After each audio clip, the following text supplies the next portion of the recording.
জি, আমার প্রশ্নটা হচ্ছে এই যে আপনারা যে ইনফরমেশন গুলো শেয়ার করছেন, আ এগুলো কি মনে হয় যারা সায়েন্স নিয়ে পড়ালেখা করেনি তারা এগুলোর সাথে ইউজড টু হতে পারবে? বা তারা কখনো মনকে বুঝ দিতে পারবে যে ওই লাইন থেকে এই লাইনে এসে যে অ্যাকচুয়ালি কি হচ্ছে চারপাশে? আমরা যেমন রিজন দিতে পারি যে এই কারণে কাজটা হচ্ছে যে মলিকিউলের এই ধরনের চেঞ্জ হলেই এই ধরনের এভলিউশন হয় সামথিং যেগুলো আমরা নিজেদেরকে বুঝ দিতে পারি। ওরা কি পারবে কখনো যারা আনএডুকেটেড তারা? মানে তাহলে তো যদি আপনি এই সিদ্ধান্তে চলে আসেন যে ওরা কখনো পারবে না, তাহলে তো পৃথিবীতে শিক্ষা দীক্ষা উঠে যেত। শিক্ষা দীক্ষার তো কোনো দরকারই ছিল না। বাংলাদেশেও শিক্ষা দীক্ষা, বাংলাদেশেও মানুষকে শিক্ষিত করার চেষ্টা হচ্ছে প্রাতিষ্ঠানিকভাবে, রাষ্ট্রীয়ভাবে। সমস্ত মানুষ যেন শিক্ষিত হয়, যুক্তিবাদী হয়, মানে পড়ালেখা করে, কিন্তু দেখা যাচ্ছে তাতে কাজ হচ্ছে না। তারা অনেকে পড়ালেখা করতেছে, কিন্তু পড়ালেখা করার পরও তাদের সঠিক শিক্ষাটা তাদের হচ্ছে না। এই কারণে আমরা এই আলোচনাগুলো করছি, যেন এই আলোচনাগুলো থেকে তারা কিছু শিখতে পারে, তারা কিছু বুঝতে পারে, যাদের জানার আগ্রহ আছে, যাদের বোঝার আগ্রহ আছে। আর যদি কেউ বুঝতে না পারে তাহলে তো নাই, অসুবিধা কি? আমরা মনে করবো যে আমরা মনে করবো যে আমাদের টাইমটা ওয়েস্ট হইলো, অসুবিধা কি? আমাদের টাইম আছে, আমরা টাইম দিতে চাই, আমরা এই কাজগুলো করতে চাই। যদি কেউ না বোঝে তাহলে তো না বুঝলো, অসুবিধা, আমাদের কোনো ক্ষতি নাই। আর যদি কেউ বোঝে তাহলে তো বুঝতোই। আর যারা অল্প অল্প বোঝে তারা একটু ভালো বুঝলো, যাদের আন্ডারস্ট্যান্ডিংটা একটু অল্প ছিল তারা হয়তো একটু ভালো বুঝলো। এটা নানা ধরনের ব্যাপার আছে, এক একজনের আন্ডারস্ট্যান্ডিং এক এক রকম। একজন যদি এটা নিয়ে কথা বলে, আলোচনা করে, তখন আর একটু আন্ডারস্ট্যান্ডিংটা আর একটু বেটার হয়। এইভাবে আমরা মনে করি যে এইভাবে যুক্তি, আলোচনা, কথাবার্তা, এইগুলোর মাধ্যমেই শুধুমাত্র একটা সমাজের পরিবর্তন সম্ভব, একটা মানে সংস্কার সম্ভব, সমাজের একটা সংস্কার সম্ভব। এছাড়া যদি কথা না বলি, যদি আলোচনা না করি, যদি যুক্তি তুলে না ধরি, তাহলে কখনোই কোনো কিছু সম্ভব না। এই একই কাজ ঈশ্বরচন্দ্র বিদ্যাসাগর করেছেন, একই কাজ রাজা রামমোহন রায় করেছেন, একই কাজ বেগম রোকেয়া করেছেন। বেগম রোকেয়ার সময় কি ছিল? বেগম রোকেয়ার সময় মেয়েদের পড়ালেখা সম্ভব ছিল না। তখন তো বেগম রোকেয়াকে অনেকে এসে বলেছে যে তুমি তো এটা লাভ হবে না, তুমি যে করতেছো কিচ্ছু লাভ হবে না, কেউ পড়তে পাঠাবে না মেয়েদেরকে। কারণ মানে মেয়েদেরকে পড়ালেখার ওরা মানে কেন জরুরি মেয়েদের পড়ালেখা করা, এটাই তো ওরা বুঝবে না, তাহলে তুমি কেন হুদাই এগুলা করতেছো? তারপরেও বেগম রোকেয়া অক্লান্ত ভাবে কাজ করে গেছে, একটা স্কুল তৈরি করেছে, বাসায় বাসায় গিয়ে পরিবারদেরকে বুঝিয়েছে যে মেয়েদেরও শিক্ষার দরকার আছে। অনেকে বলছে না, আমার মেয়ের পাঠাবো না, তো সে আবার আরেকটা বাসায় গেছে, আরেক বাসায় গিয়ে আরেক পরিবারকে বুঝিয়েছে। এইভাবে বুঝায় বুঝায় বুঝায় বুঝায় কয়েকটা মাত্র ছাত্রীকে নিয়ে আসতে পেরেছিল তার স্কুলে, কয়েকটা মাত্র ছাত্রীকে মানে শিক্ষা দিতে পেরেছিল। কিন্তু তিনি যে কাজটা শুরু করে গিয়েছিলেন, সেই কাজটা থেকে তো এখন আমি দেখতে পাচ্ছি বাংলাদেশের মেয়েরা ইউনিভার্সিটিতে যাচ্ছে, এইখানে কাজ করছে, সেখানে কাজ করছে, নাসাতে চাকরি করছে, গুগলে চাকরি করছে, মানে বড় বড় প্রতিষ্ঠানে তারা চলে গেছে, বিজ্ঞানী হচ্ছে, ডাক্তার হচ্ছে। তাহলে এটার একটা লম্বা সময় প্রয়োজন, এটার একটা ম্যাচুরিটিতে আসার ক্ষেত্রে বেসিক্যালি সেটা যদি কেউ শুরুই না করতো তাহলে তো সেটা ম্যাচুরিটির দিকে যেতই না, সেটা ওই জায়গায় পড়ে থাকতো।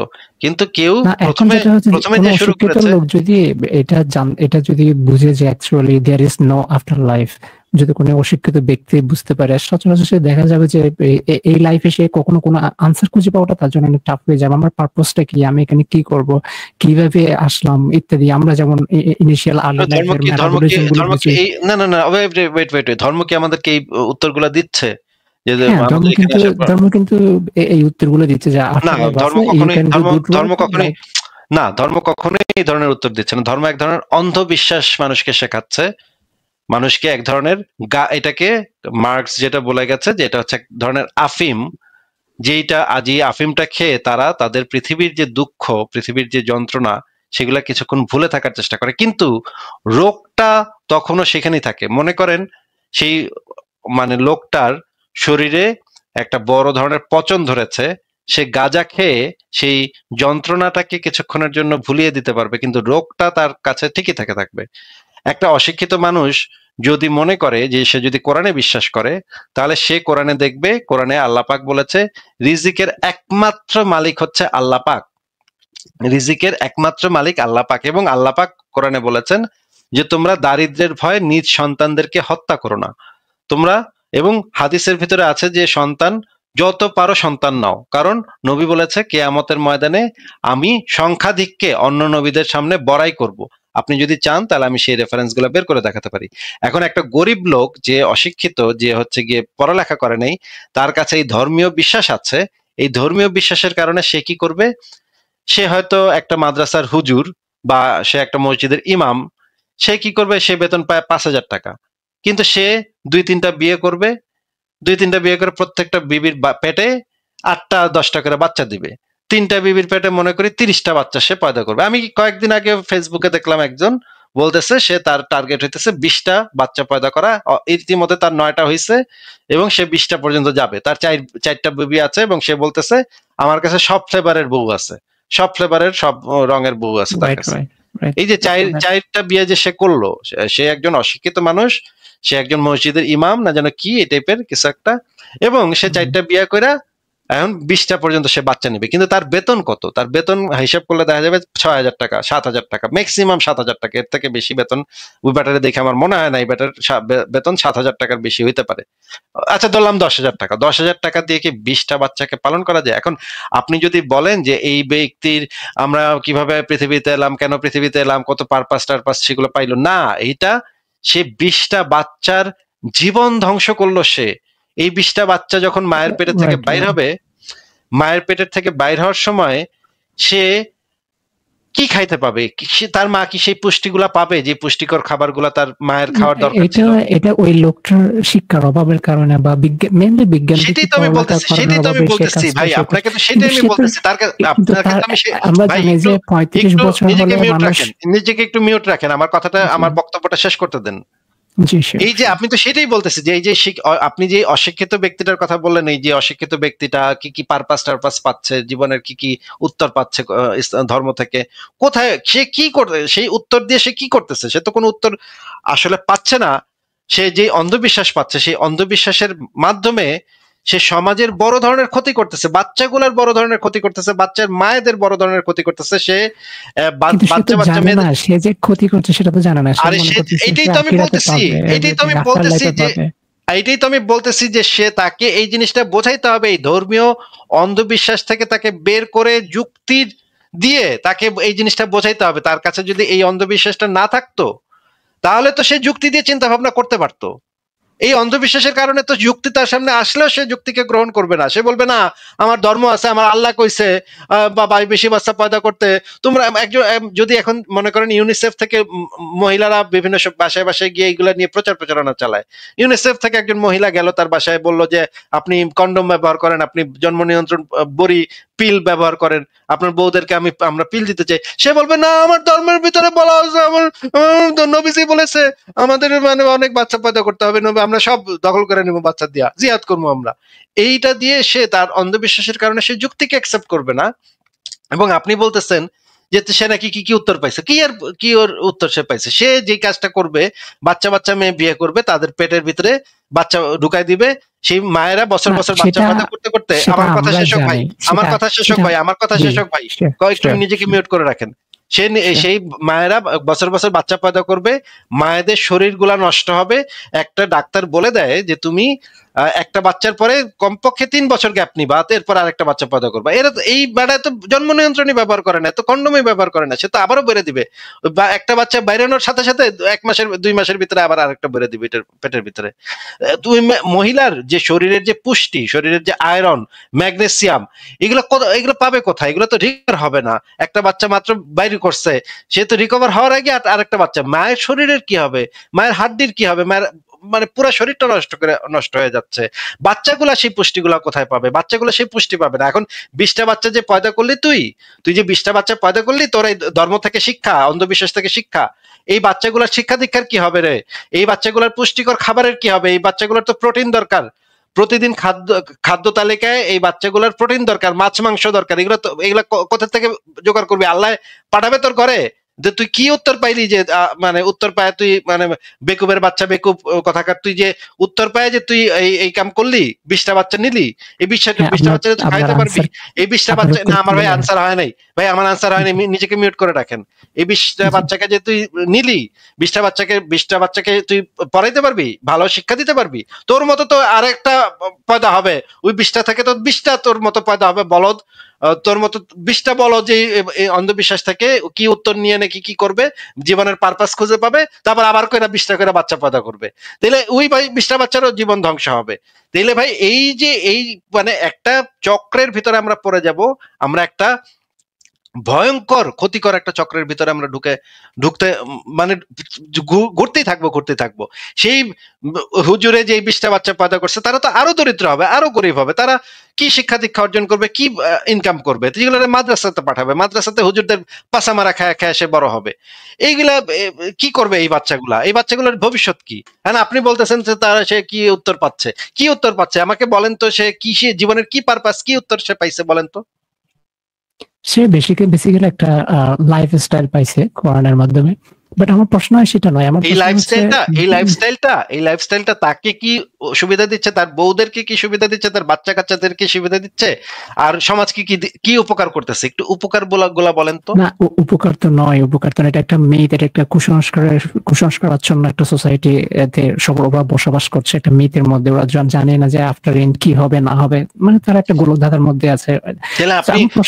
তারা যে উত্তর পাচ্ছে, তারা একটা মানে তাদের হুজুরে বলে দিচ্ছে জীবনের উদ্দেশ্য হইলো এই আল্লাহর ইবাদত করা, হ্যাঁ, বুঝা না বুঝা সূরা পড়ো আর মাটিতে নাক ঘষো, হ্যাঁ, নামাজে 5 ওয়াক্ত গিয়া মাটিতে নাক ঘষো আর আল্লাহু আকবার বলে চিৎকুট মারো।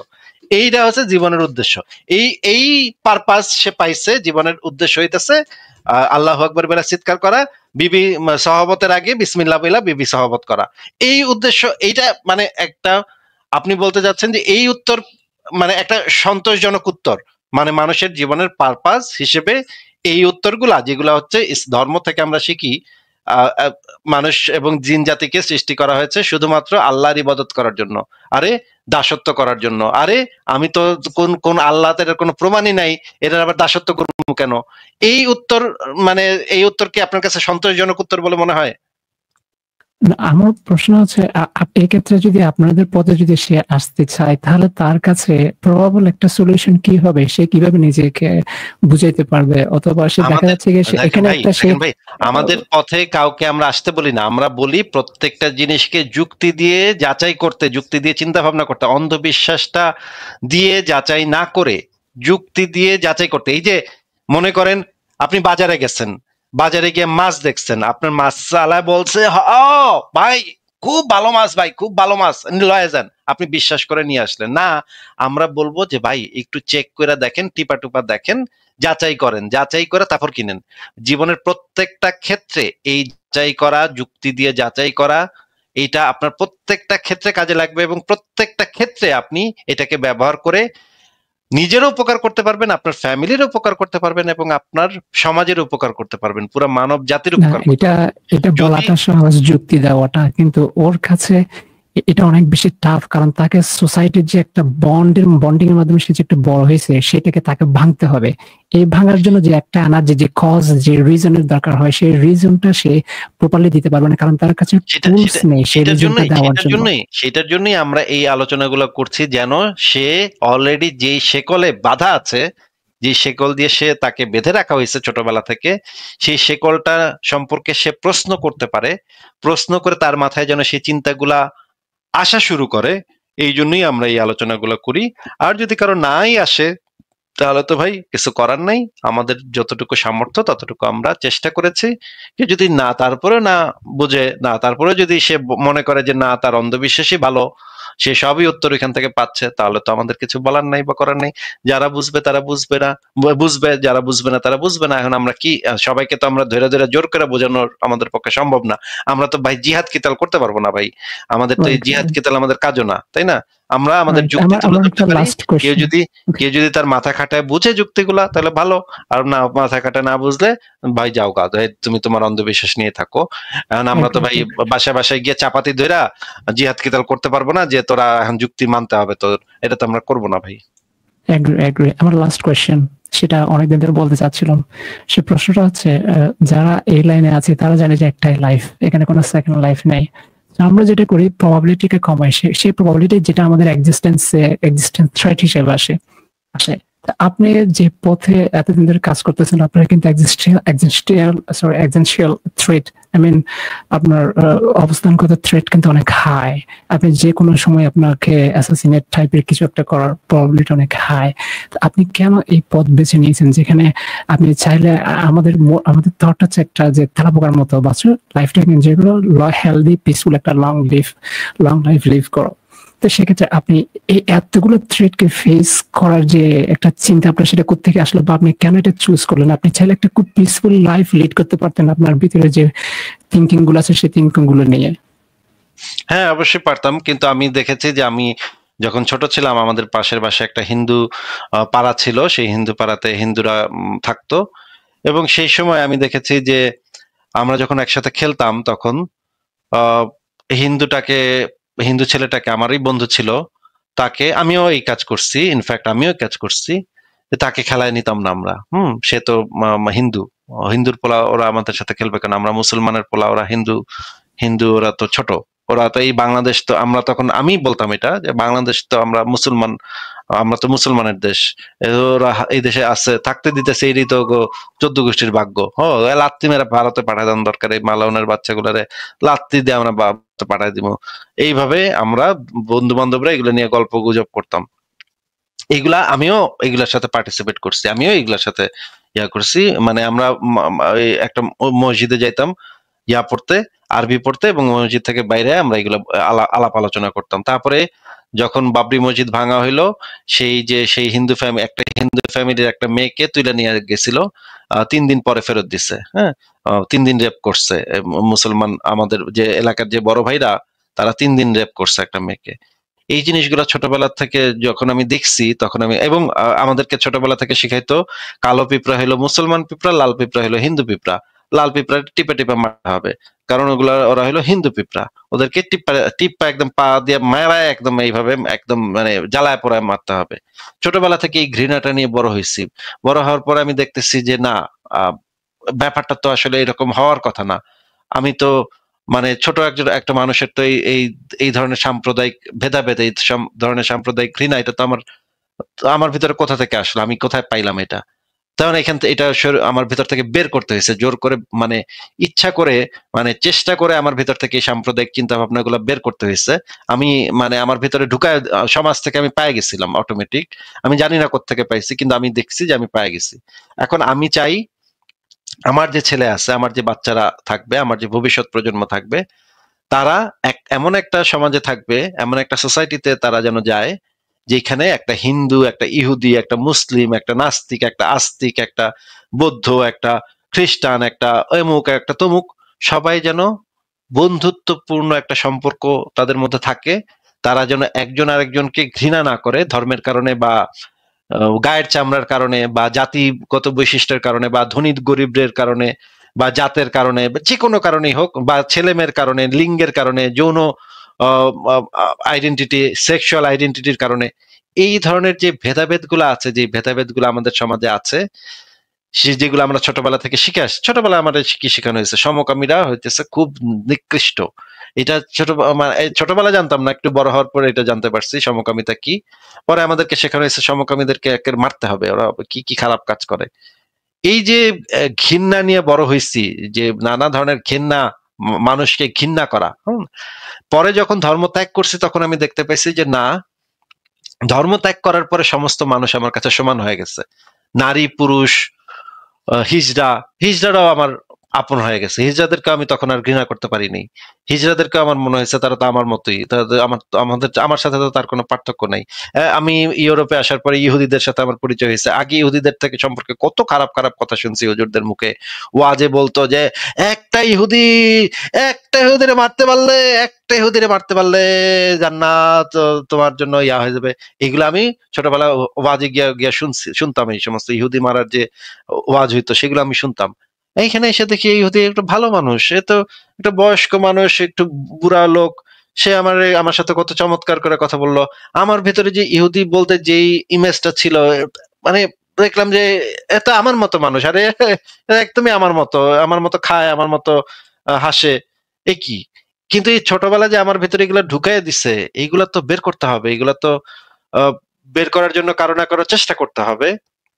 আমি চাই আমার সন্তান এরকম একটা সোসাইটিতে বড় হবে, এরকম আমাদের ভবিষ্যৎ প্রজন্ম এরকম সোসাইটিতে বড় হবে, যে সোসাইটিতে এই ঘৃণা, এই হিংসা, এই বিদ্বেষ এগুলো থাকবে না।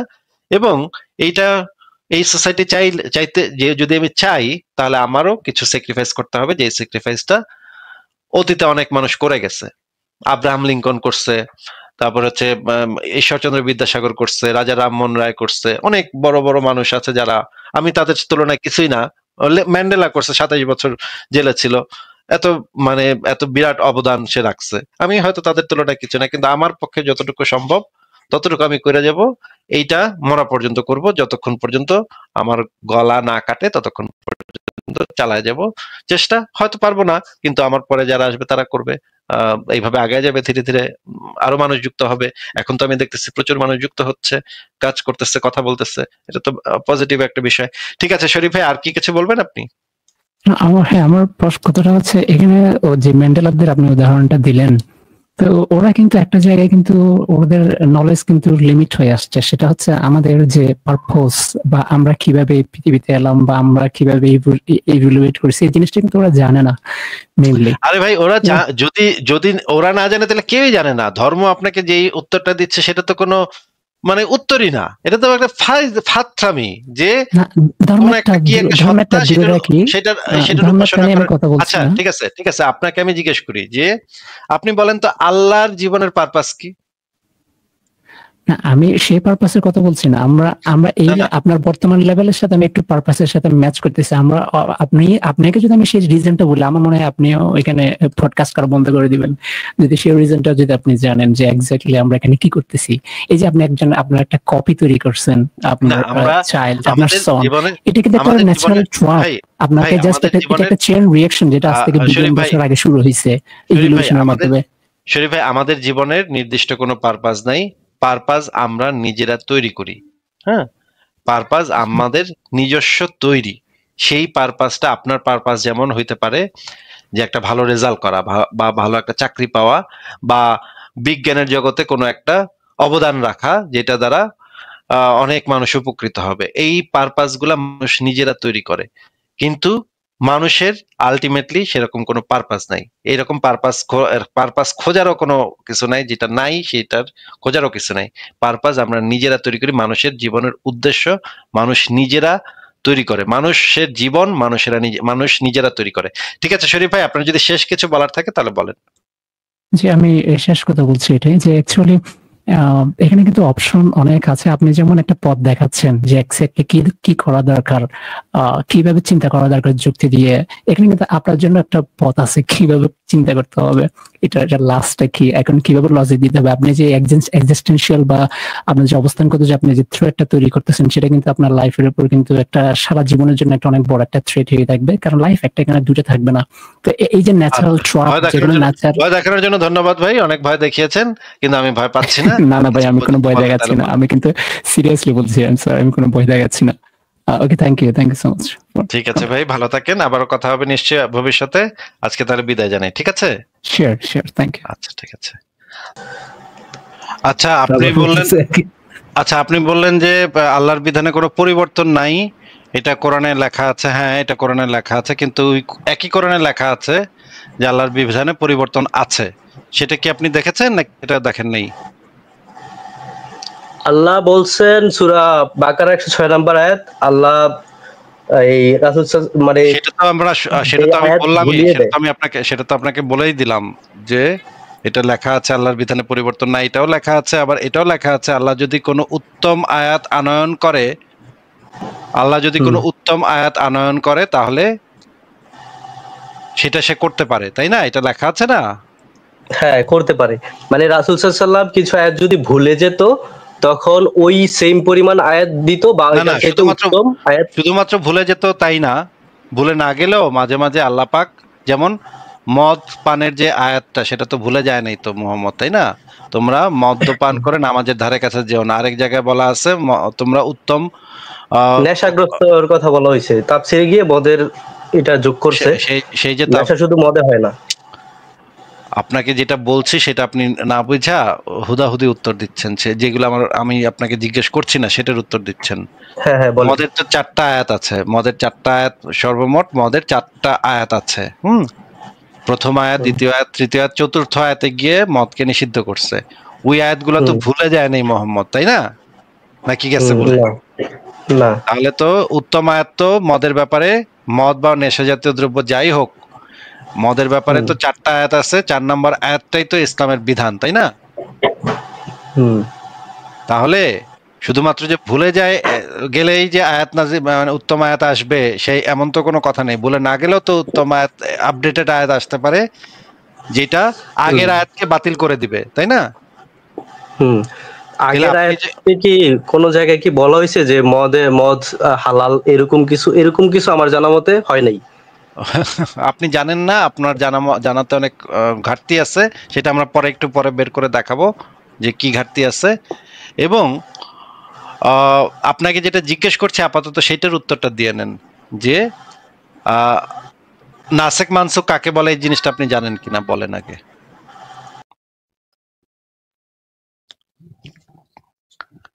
আচ্ছা, উনি কি মানে ধারণা নাই, একটু বুঝিয়ে বললে ভালো হয় আর কি। নাসেক এবং মানসুখ কাকে বলে এই জিনিসটা আপনি জানেন না, ঠিক আছে? আমরা আপনাকে তাহলে বের করে মানে যেটা বলে যে কোরআনের আয়াত মানসুখ হয়ে গেছে, এটা বাতিল হয়ে গেছে, এরকম কিছু বোঝায়। ঠিক আছে, মানে অসুবিধা নেই। আমরা বললে তো হয়তো আপনি বিশ্বাস মানে মানতে নাও পারেন। তাহলে আমরা মদিনা বিশ্ববিদ্যালয়ে পিএইচডি করা একজন যে আলেম আছে মদিনা বিশ্ববিদ্যালয়ে পিএইচডি করা, না সমস্যা নাই, আমি মদিনা বিশ্ববিদ্যালয়ের আলেম প্রয়োজন নাই, আপনি বলেন। তবে আমি যতটুকু জানি যে মানসুখ এটাকে বলে যে কোরআনের আয়াত বাতিল হয়ে গেছে বা অন্য আয়াত দ্বারা এটা মানে এক আয়াত বাতিল অন্য আয়াত দ্বারা মানতে হবে বা হাদিস দ্বারা মানতে হবে, এরকম। এই যে মানসুখ দিয়ে কোরআনের আয়াত পরিবর্তন করে ফেলে, তো আমি এটার পক্ষে না সাধারণত। তবে এরকম কিছু পক্ষে না সেটা তো ভাই আমাদের মানে এইসের বিষয় না, যা আগ্রহের কোনো বিষয় না যে আপনি কোন পক্ষে কি পক্ষ, সেটা তো আমাদের জানারই দরকার নেই। আমাদের জানার দরকার হচ্ছে ইসলামে এই জিনিসটা কি বলা আছে, ইসলাম কোন পক্ষে, সেটা আমাদের জানা দরকার। এখানে আমরা বের করে একটা বের করে দেখি। প্রথমে আমরা সূরা নম্বর 17 আয়াত নম্বর 77 দেখি। এখানে লেখা আছে, তোমার পূর্বে তাদের ক্ষেত্রে একটাই নিয়ম ছিল, আর তুমি আমার নিয়মের কোনো পরিবর্তন দেখতে পাবে না। আল্লাহ পাক বলছে যে তুমি আমার নিয়মের কোনো পরিবর্তন দেখতে পাবে না, বিধানের কোনো পরিবর্তন দেখতে পাবে না। পরে সূরা 48 23 নম্বর আয়াতে বলা আছে যে আল্লাহর বিধানে কখনো কোনো পরিবর্তন পাবে না এবং আল্লাহর বিধানের কোনো ব্যতিক্রমও দেখবে না, এটাও তো বলা আছে। এবার আমরা 3 নম্বর আয়াত দেখি। 3 নম্বর আয়াত আপনি বলেছেন যে সূরা বাকারা, এটা হচ্ছে 3 নম্বর আয়াত হচ্ছে সূরা 35-43 যেটা বলা আছে দেখি আমরা, তুমি আল্লাহর বিধানে কখনো কোনো পরিবর্তন পাবে না, তুমি আল্লাহর বিধানে কখনো কোনো ব্যতিক্রম পাবে না। এই 3টা আয়াত দেয়া আছে, 3টা আয়াতে বলা হয়েছে আল্লাহর বিধানে কোনো পরিবর্তন নাই, তাই না ভাই? জি ভাই, আল্লাহর বিধানে বা আল্লাহর সুন্নতে কোনো পরিবর্তন নাই। আচ্ছা, ঠিক আছে। এবার আমরা মদিনা বিশ্ববিদ্যালয়ের অত্যন্ত প্রখ্যাত একজন মানে আলেম, মদিনা বিশ্ববিদ্যালয় থেকে পিএইচডি করা এবং বাংলাদেশের কুষ্টিয়া বিশ্ববিদ্যালয়ে উনি ফিকাহ ডিপার্টমেন্টের অত্যন্ত গুরুত্বপূর্ণ প্রফেসর ডক্টর আবু বকর জাকারিয়া, ওনার বক্তব্যটা শুনি, সাথে আমরা আহমদুল্লাহর বক্তব্য শুনবো না। আগে এটা একটু শুনেন। হ্যাঁ, শুনেন। কোরআনের নাসেখ ওনারা তো বেহুদা হাদিসে বিশ্বাসী এবং এই নাসেখ মানসুখ আয়াতগুলো নিয়ে নাস্তিকগণ। আচ্ছা, কি বললেন ভাই, কি বললেন আবার বলেন। আমি বলতেছি যে ওনারা হলো বেহুদা হাদিসে বিশ্বাসী। ওনারা হচ্ছে ইসলাম আপনার থেকে কম বুঝে নাকি? আপনার থেকে আল্লাহ নাজিল করছেন আহসানুল হাদিস, সর্বোত্তম হাদিস। না আপনাকে যেটা জিজ্ঞেস করছি ভাই শামীম হাসান ভাই, যেটা জিজ্ঞেস করছে সেটার উত্তর দেন। ওনারা তো ইসলাম আপনার মতো এত ভালো বুঝে না, এত ভালো আরবিও ভালো বুঝে না আপনার মতো, কোরআনও ভালোভাবে পড়ে নাই আপনার মতো, হাদিসও ভালোভাবে পড়ে নাই আপনার মতো, তাফসির সিরাত কিছুই আপনার মতো ভালো পড়ে নাই। আপনি তো ভাই বিরাট পণ্ডিত ভাই, কয়টা বই লিখছেন একটু বলেন তো? না শোনেন, এরা একজন আরেকজনকে কাফের বলে। আপনাকে যেটা যেটা জিজ্ঞেস করছে সেটার উত্তর দেন যে আপনি আব্বাসি কয়টা আজহারিকে কাফের বলে, দুইজনেরই কিন্তু সার্টিফিকেটের ধারে কাছে আমি না কিছুই না, আমি মাদ্রাসা আচ্ছা লাইনে পড়িও নাই। তো আচ্ছা এই মাদ্রাসা লাইনে আপনি জিনিসটা আপনি হবে। আরবিতে কথা বলতে পারেন? একটু আরবিতে কথা বলেন তো আমাদের সাথে। না না না না, আমি আরবিতে কথা বলতে পারি না। এটাও পারেন না, ঠিক আছে। আপনি একটু বলেন তো যে কোরআন শব্দের মানে কি? কোরআন হলো পাঠ করা, পড়া, আচ্ছা আচ্ছা ঠিক আছে, ভালো। বুঝে বুঝে পড়া। আবৃত্তি করা, বুঝে বুঝে পড়া না, হ্যাঁ, আবৃত্তি করা। হ্যাঁ, রিসাইট। আবৃত্তি করা। ঠিক আছে ঠিক আছে, কাছাকাছি গেছেন, কাছাকাছি গেছেন, অসুবিধা নেই। কোন সূরার আগে বিসমিল্লাহ নাই একটু বলেন তো ভাই। সূরা তাওবা। আচ্ছা, কেন বিসমিল্লাহ নাই? কেন বিসমিল্লাহ নাই এটা আমি সঠিক বলতে পারি না। এটা তো বলা কেমন আছে, লাগতেছে? মানে একদম পরিষ্কার ভাবে বলা আছে কেন বিসমিল্লাহ নাই। আপনি বলতে পারেন না, তার মানে তো আপনি তো ইসলামের সম্পর্কে তেমন কিছু জানেন না ভাই। তার মানে তো আপনার কোনো জ্ঞানই নাই তো ভাই। এই এই আলেমকে গিয়ে জিজ্ঞেস করলে সে তো 1 সেকেন্ডে এটার উত্তর দিয়ে দিবে। আপনি তো তাহলে আপনি যদি দাবি করেন যে আপনার বক্তব্য মানে আহমদুল্লাহ এবং জাকারিয়া সাহেবের বক্তব্যের থেকেও শোনেন, অথেন্টিক, আমি সূরা তাওবাতে কেন বিসমিল্লাহ নাই এটা জানি না, এর জন্য আমি নাস্তিক বা কাফের আচ্ছা ইমাম আমি ইমাম অমুসলিম হয়ে বুখারীর যাচ্ছি পুরো না। নামটা বলেন। ইমাম বুখারীর শামীম পুরো ভাই নামটা বলেন। একটা কথা কিন্তু ছোট একটা কথা শুনুন। দেখেন শামীম ভাই, একটা ছোট কথা শুনুন। দেখেন আপনারা সকি ইসলাম বলতে কোনটা বোঝেন, এটার মধ্যে হাদিস আছে কি হাদিস নাই, এইটার বিষয়ে মানে আমাদের সাথে ডিসকাশন করাটা মানে এই বিষয়ে আমার মনে হয় না আমাদের সাথে এই কথা বলা উচিত। আপনাদের বলা উচিত আপনাদের নিজস্ব আলেমদের সাথে, আপনাদের নিজেদের ফিক্স করা উচিত যে সকি ইসলাম আসলে জিনিসটা কি। এখন যদি নাস্তিকদের লাইভে এসে আপনার বুঝাইতে হয়, মানে আপনার বলতে হয় যে ভাই এটা সহি ইসলাম না, এটা আপনি সহি যদি ইসলাম, বেহুদা হাদিসের রেফারেন্স টেনে এই না বলেন, উল্টাপাল্টা লোকদের কথা রেফারেন্স আইনা বলেন হাদিস কি হুদা এইটা না, সহি ইসলাম।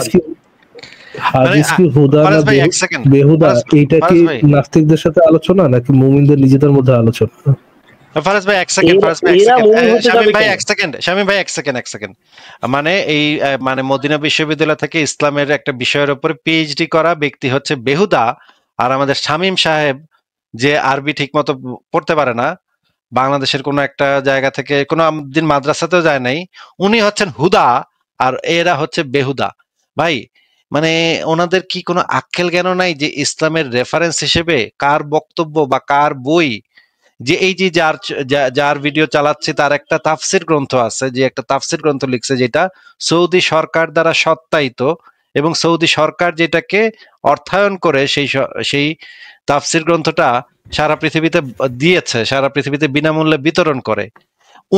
এদের কথা হচ্ছে বেহুদা কথা, আর আমাদের শামীম সাহেব উনি হচ্ছেন কি হুদা কথা।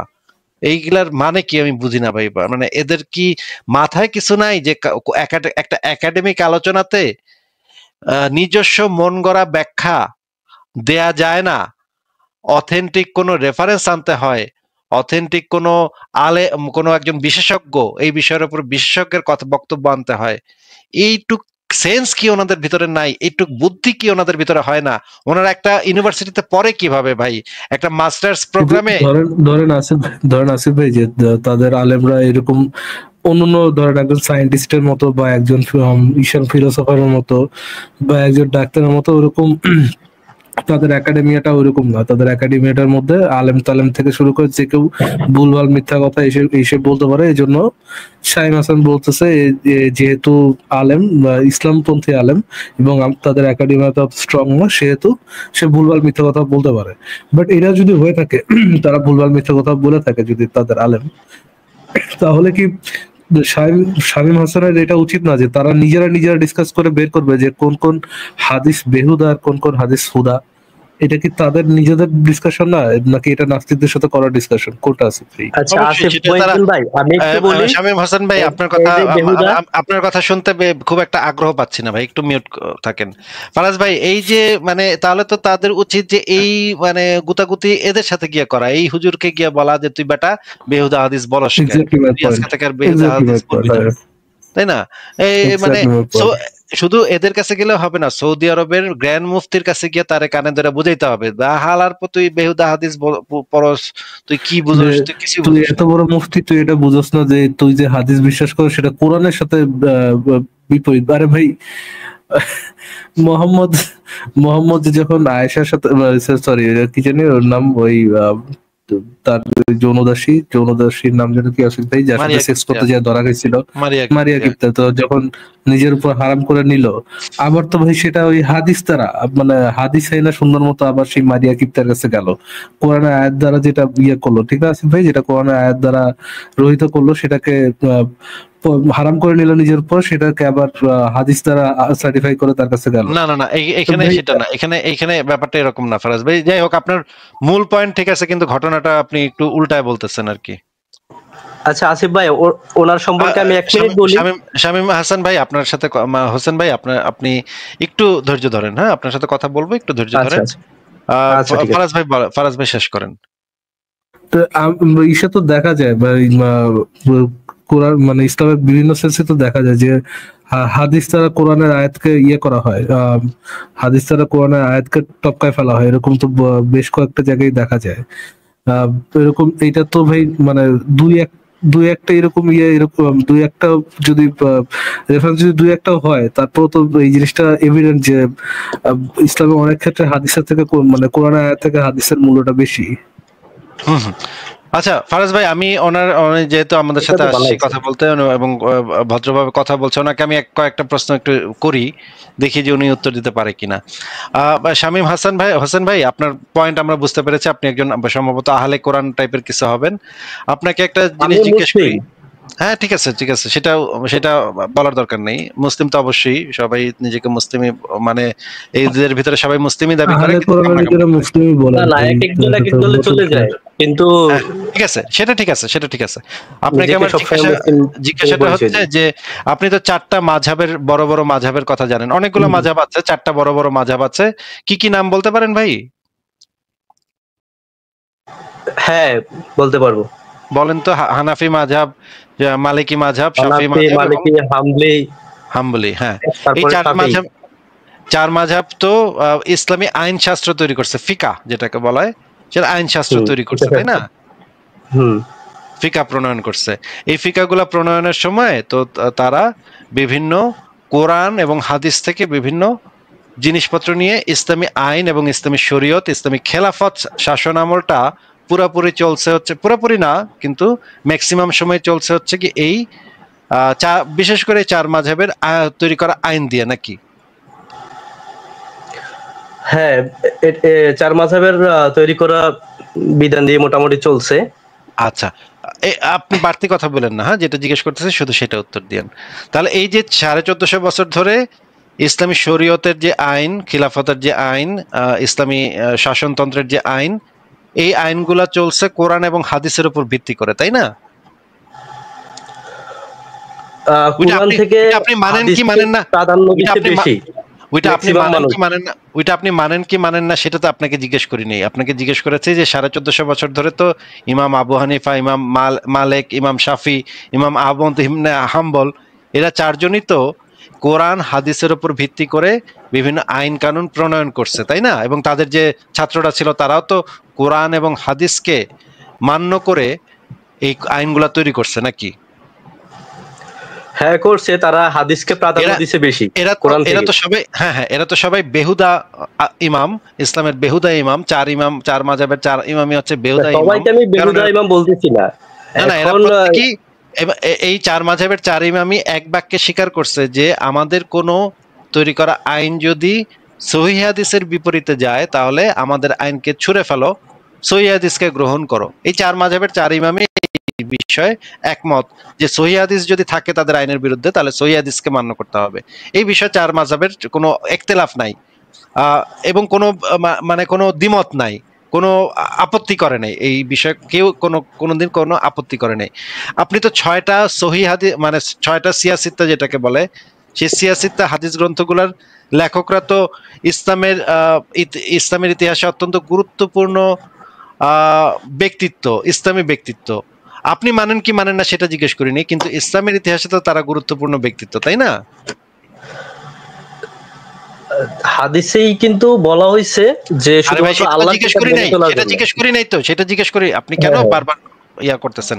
আপনাকে জিজ্ঞেস করেছি 6 হাদিস গ্রন্থের যে লেখকেরা তারা তো ইসলামের ইতিহাসে অত্যন্ত সম্মানিত, অত্যন্ত গুরুত্বপূর্ণ ব্যক্তি হিসেবে পরিচিত, তাই না? তাদের বই আল্লাহ কি বিভিন্ন বিশ্ববিদ্যালয়। আল্লাহ কি আল্লাহ কি আল্লাহ কি কইছে ভাই? অথরাইজ এই যে এখন করছে? মেজাজটা খারাপ আল্লাহ কি করতেছেন। তাদেরকে আল্লাহ সম্মানিত কি বাল করছেন? কইছে? আল্লাহ কি বাল কইছে সেটা তো আপনাকে জিজ্ঞেস করি নাই ভাই। আল্লাহ কি বাল ফালাইছে সেটা তো এখন জিজ্ঞেস করতেছি না। যেটা জিজ্ঞেস করতেছি শুধু সেটার উত্তর দেন। এই 6 জন হাদিস গ্রন্থের লেখক তো ইসলামের ইতিহাসে সম্মানিত গুরুত্বপূর্ণ আলেম, তাই না? ইসলামিক স্কলার নাকি? হ্যাঁ, এরা ইসলামিক স্কলার। এবং এই তাদের লিখিত গ্রন্থগুলো এবং তাদের লিখিত গ্রন্থের ব্যাখ্যা গ্রন্থ তো লেখা হয়েছে হাজারে হাজারে। যেমন ধরেন হাদিসের বড় বড় মুহাদ্দিস ইবনু হাজার আসকালানি, আল্লামা নাসিরউদ্দিন আলবানী, এই টাইপের বড় বড় যারা মুহাদ্দিস আছে তারা তো এই হাদিস গ্রন্থের পাতা খণ্ডের পর খণ্ড হাদিস গ্রন্থের ব্যাখ্যা লিখছে, তাই না? হ্যাঁ, লিখছে। তারাও তো ইসলামের ইতিহাসে গুরুত্বপূর্ণ নাকি? হ্যাঁ, গুরুত্বপূর্ণ। এবং পৃথিবীর বিভিন্ন ইসলামী বিশ্ববিদ্যালয় এই বইগুলাকে তো পাঠ্যপুস্তক হিসেবে মানে মেইন টেক্সট বুক হিসেবে পড়া হয়, সেগুলা পড়া মানুষজন পাশ করে আলেম হয়। এবং ইসলামী শাসন ব্যবস্থা তো এই বইগুলোর উপর ভিত্তি করে চালু আছে এখনো পৃথিবীর বিভিন্ন দেশে, আফগানিস্তানে এবং অন্যান্য যে সমস্ত দেশে ইসলামী শাসন আছে, এবং পাকিস্তানেও কিছু কিছু ইসলামী আইন আছে।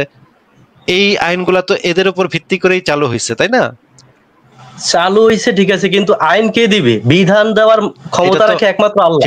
সেটা তো আপনাকে জিজ্ঞেস করি নাই, সেটা আপনাকে এই মুহূর্তে জিজ্ঞাসা না। এখন আপনি বলতেছেন যে এরা কেউই, এই যে 4 মাযহাবের 4 ইমাম, 6 হাদিস গ্রন্থের লেখক, হাদিস গ্রন্থের যে এত বড় বড় ইমাম নববী, ইমাম মানে এত বড় বড় ইমামরা, এরা কেউ আপনার মতো ভালো কোরআনটাকে বুঝতে পারে নাই। আপনি কোরআনটাকে এদের থেকে বেটার বুঝছেন, কিন্তু এরা বেশিরভাগ মানুষই আরবি ভাষাভাষী, আরবি ভাষার উপরে প্রচন্ড দক্ষতা থাকার পরেও তারা কোরআনটাকে বুঝতে পারলো না। কিন্তু আপনি সেটা বুঝতে পারছেন যে কোরআনটা পড়া যে এই হাদিসগুলা বেহুদা, এই হাদিসগুলা মানার কোনো কারণ নেই, এটা তো আপনি বুঝতে পারছেন, তাই না ভাই? আচ্ছা আসিফ ভাই, সূরা জিজ্ঞেস করতেছি না, আপনাকে রেফারেন্স তো চাচ্ছি না। এখন আপনাকে যেটা আপনার আন্ডারস্ট্যান্ডিং যেটা সেটা বলেন, যে আপনি এই সমস্ত ইসলামী বিশ্ববিদ্যালয়, মদিনা বিশ্ববিদ্যালয়, আল আজহার বিশ্ববিদ্যালয়, এগুলার যে এত হাজার বছরের যে পড়ালেখা, হাজার বছরের যে গবেষণা, হাজার বছরের যে একাডেমিক আলোচনা, এইগুলা ওরা হুদাহুদি করছে, বেহুদা করছে, এগুলোর তো কোনো মূল্যই নাই, তাই না আপনার মতে নাকি? এরা তো এক একজন এক এক দলে চলে গেছে, দলের বিপক্ষে কথা বলতে চায় না। গেছে নাকি সেটা জিজ্ঞেস করতেছি না, এই পুরা তাদের কাজকর্ম তো বেহুদা গেছে, কারণ এত হাদিস মানছে। বেহুদাই তো, কোরআনের সাথে না মিললে তো বেহুদাই চলে যাবে। হয়তো তাদের উদ্দেশ্য ভালো ছিল, ইমাম বুখারী, মুসলিম তারা হয়তো ভালো ছিল, কিন্তু তাদের নামে পরে উল্টাপাল্টা লেখা হইছে, এমন হইতে পারে। সেটাই জিজ্ঞেস করছি তো ভাই, এত উত্তেজিত হন কেন? সেটাই জিজ্ঞেস করছি। তাহলে আপনার কি উচিত না এখন পৃথিবীর বড় বড় বিশ্ববিদ্যালয় গুলাতে গিয়ে সেখানকার বড় বড় প্রফেসরদেরকে গিয়ে আপনার যে সহি বুঝটা আছে, কোরআনের যে সহি সত্যিকার আল্লাহ যেটা আসলে সত্যি বুঝাইতে চাইছিল, যেটা কেউ বুঝে নাই, 1450 বছরে কেউ বুঝে নাই, সবাই ভুলভাল কইরা ভুলভাল আইন তৈরি করছে, ভুলভাল মানুষ মানে মুরতাদদেরকে কতল করছে, হাদিসের উপর ভিত্তি করে মুরতাদদেরকে হাজার হাজার মুরতাদ কতল করছে। দেখেন আল্লাহ তো বিধান দেয় নাই, হাদিসের উপর ভিত্তি করে এগুলো করছে। আপনার সাথে একমত ভাই, আমি তো আপনার সাথে একমত হইছি ভাই, আপনি আমার কথার বিরোধিতা করেন না, আমি তো আপনার সাথে একমত। তাহলে ভাই আগে গিয়া আল্লাহর রাস্তায় ওই যে মদিনা বিশ্ববিদ্যালয় এবং আল আজহার বিশ্ববিদ্যালয়ে গিয়া ওদেরকে এই জিনিসটা বুঝান, মুরতাদদেরকে হত্যা করা বন্ধ করতে কন, তাইলে শরীয়তের আইনটা পরিবর্তন করতে কন। আমরা তো মুরতাদ হত্যা করছি না ভাই, আমাদেরকে এগুলা বুঝায় লাভ কি? আপনার উচিত হবে সৌদি আরবে চলে যাওয়া, সেখানকার গ্র্যান্ড মুফতি এবং শরিয়া কাউন্সিলের সামনে গিয়ে তাদেরকে বুঝায় বলা যে হালার বেটারা, তোরা কিছু বুঝোস না, কোরআনই বুঝোস নাই, তোরা আমার থেকে আয় বুঝ, আমি কত বড় পণ্ডিত আইছি বাংলাদেশ থেকে, আরবি বুঝি না কিন্তু আমি কোরআন ভালো বুঝতে পারছি। এইটা আপনি তাদেরকে গিয়ে বুঝান ভাই, তাহলে তো আমাদের ভাই জীবনটা বাঁচে, আমরা বাইচে থাকতে পারি। দেখেন আপনাদের যে দিনী ভাইয়েরা আমাদের কল্লা কাটতে চায়। এখানে একটা কথা আছে, আল্লাহ বলছেন সূরা বাকারা 18 নম্বর আয়াত, সুম্মুম বুকমুন উমিয়ুন ফাহুম লা ইয়ারজিউন, তারা বধির, মুখ এবং অন্ধ, সুতরাং সঠিক পথে ফিরবে না। এই জিনিসগুলা ভাই আবারও কেন আমাদেরকে কেন বলতেছেন না? আমাদেরকে কেন বলতেছেন এগুলা? এইগুলা আপনি তো তাদের রেফারেন্স দিচ্ছেন, আমরা তো ইসলামের রেফারেন্স দিচ্ছি। আপনি তো তাদেরকে গিয়ে বুঝাইলে তো তাদের রেফারেন্স গুলা ইনভ্যালিড হয়ে যাবে, তখন তারা আপনাকে মনে করেন গ্র্যান্ড মুফতি বানায় দিল সৌদি আরবের। মনে করেন আল্লাহ তো আপনাকে, বলছে যে ভাই আরবের কথাটা শুনেন, লোকেরা কথাটা শুনেন, হ্যাঁ কথাটা বলেন। শুনেন। মনে করেন শামীম হোসেন বাংলাদেশের একজন লোককে সৌদি আরবের গ্র্যান্ড মুফতি এবং শরিয়া কাউন্সিলের প্রদান করে দিল, তারা বোঝার পরে, হ্যাঁ, তাদেরকে যখন আপনি বুঝায় বলবেন বিষয়টা, তারা নিশ্চয়ই মানে ইমানদার মানুষ, কিন্তু ভুল পথে চলে গেছে, বুঝতে একটু ভুল করছে, না হয় আপনি তাদেরকে একটু মানে কানমালা দিয়ে একটু বুঝাই দিলেন যে ইমাম মানে বিন বাজ এদিকে আসো বাবা, তুমি তো ইসলাম বুঝো না কিছু, তো এই নাও কোরআনের এই আয়াত আমার থেকে বুঝালো, তো আপনি না হয় বিন বাজকে বুঝাইলেন, শায়েখ সালেহ আল উসাইমিন তো মেরে গেছে, বিন বাজও তো মেরে গেছে, কিন্তু এখন যারা জীবিত আছে তাদেরকে বুঝাই দিলেন, তারা বোঝার পরে আপনাকে সৌদি আরবের গ্র্যান্ড মুফতি করে দিল। গ্র্যান্ড মুফতি করে দেওয়ার পরে তখন আপনি আইন চালু করলেন যে নাস্তিকদেরকে আর কতল করা যাবে না। তখন তো ভাই আমরা আপনার সাথে এই বিষয় নিয়ে তর্ক করব যে কোরআনের কোন আয়াতে কি আছে, তখন আপনি ব্যাখ্যা বিশ্লেষণ আমাদেরকে দিয়েন, তখন আমরা আপনার সাথে কথা বলবো এই বিষয়ে। আগে গিয়ে আপনার দিনী ভাইকে গিয়ে বুঝায় আইনগুলা পরিবর্তন করে তারপর আসতে হবে, ঠিক আছে ভাই? না না, এখন যেটা হচ্ছে যে আল্লাহর ইসলাম একটা, আর ওই যে মোল্লাদের সেটা তো সেই জিনিসটাই আপনি বানানো সৌদি আরবে ইসলাম সেটাই আপনি আরেকটা। তো এটাই তো বলছে আপনাকে আসিফ ভাই, আসিফ ভাই আপনাকে, ইসলামকে দিয়ে আপনি কেন শামীম ভাই, আল্লাহকে গালি দিচ্ছেন? আরে ভাই শামীম ভাই, সেটা তো দায়িত্ব আপনার না, যে আল্লাহর ইসলামকে আপনার মোল্লারা চেঞ্জ করে ফেলেছে, দায়িত্ব তো আপনারা যারা বিশ্বাস করেন। আমরা তো বিশ্বাস করি না, কিন্তু আমাদের উপরে সেই আইনগুলো তো অ্যাপ্লাই হচ্ছে না। সেই নিয়ম মানে যারা লোকদেরকে বুঝায় যে মুরতাদকে হত্যা করতে হবে, শরিয়া কায়েম করতে হবে, এরা কাটতে হবে, ওরা কাটতে হবে, এগুলা প্রচার করছে না করে, তো দেশের মধ্যে পুরা বিশ্বের মধ্যে অ্যাট্রোসিটি করতেছে আপনার দিনী ভাইরা। তো এটা তো আপনার দায়িত্ব যে আল্লাহর ইসলাম কোনটা, আপনার দায়িত্ব আল্লাহ ইসলাম কোনটা সেটা আপনার মুমিন ভাইদের বোঝানো, সেটা তো নাস্তিকদের বোঝায় আপনার লাভ নাই। আপনার বোঝানো দরকার হচ্ছে আর যারা ইসলাম বিশ্বাস করে তাদের। এখানে অনেকেই যদি আপনার মুমিন ভাইদেরকে বুঝাইতে পারেন ভাই, তাহলে তো আমরা মনে করেন আর সমালোচনা করার জায়গায় থাকবে না, তখন তো আমরা সমালোচনা করব। আমাদের কল্লা কাটতেছে না, তখন আমরা সমালোচনা করব কি নিয়ে ভাই? তখন তো আমাদের সমালোচনা করার কথা বলতেছিলেন, কথাটা শুনেন। যখন আপনি এই টাইপের বর্বর আইনগুলাকে বন্ধ করে দিবেন, সৌদি আরবের গ্র্যান্ড মুফতির পদটা গ্রহণ করে যখন আপনি এই জিনিসগুলা বন্ধ করে দিবেন, তখন তো আমাদের আর সেই স্কোপ গুলাই থাকবে না, তখন তো বেশির ম্যাক্সিমাম জিনিস বাদ হয়ে যাবে। তখন আর আমরা কি নিয়ে কথা বলবো? তখন তো আমাদের লাইভে মানুষ আসবে না, আমরা তো তখন কথা বলার মতো স্কোপই পাবো না। আপনি আগে গিয়ে সেই কাজটা করেন ভাই, এইখানে সময় নষ্ট করেন না, ভালো হয় সময়টা ব্যয় করেন, সৌদি আরবে চলে যান, গিয়ে তাদেরকে বুঝে আসেন, ঠিক আছে? দেখেন তারা আপনার কল্যাণে আপনি ফিরতে পারেন নাকি, সেটা আপনি একটু দেখেন। শামীম হোসেন ভাই, আপনাকে তাহলে আজকে আমরা বিদায় জানাচ্ছি, ঠিক আছে ভাই? ভাই আমাকে তো বলতেই সুযোগ দিলেন না। না, আপনি আপনার বলার জায়গাটা ওই জায়গায় ভাই, এখানে তো আপনাকে ধরাই দিলাম ভাই, আপনার বলার জায়গাটা কোথায়? আপনার বলার জায়গাটা হচ্ছে যে মুমিনদের লাইভে যান, মুমিনদের লাইভে যান। হ্যাঁ ঠিক আছে, আপনিও জানেন সে সঠিক পথে নাই, আমিও জানি সঠিক পথে নাই, কিন্তু সারা রাত আপনাকে পড়ানোর পর সীতাকার বাপ যদি বলেন, রামায়ণ পড়ানোর পরে সকালবেলা উঠে বলেন সীতাকার বাপ কেমন হবে? আপনারা বললাম কি, আপনারা বললাম যে আপনি আমাকে তো দুই একটা কথা বলার সুযোগ দিবেন, তাই না? এখন ঠিক আছে, দুইটা কথা দয়া করে সৌদি আরবে গিয়ে গ্র্যান্ড মুফতির পদটা গ্রহণ করে তারপরে দুইটা কথা বলেন, দুইটা না চারটা কথাই বলেন। এখানে আল্লাহর কথা না, ঠিক আছে ভাই, বিদায় জানাচ্ছি, ভালো থাকেন। এই মানে কোথায় কি কথা বলতে হবে এইটুকু যদি সেন্স না থাকে আপনাদের, তাহলে কেমনে ভাই?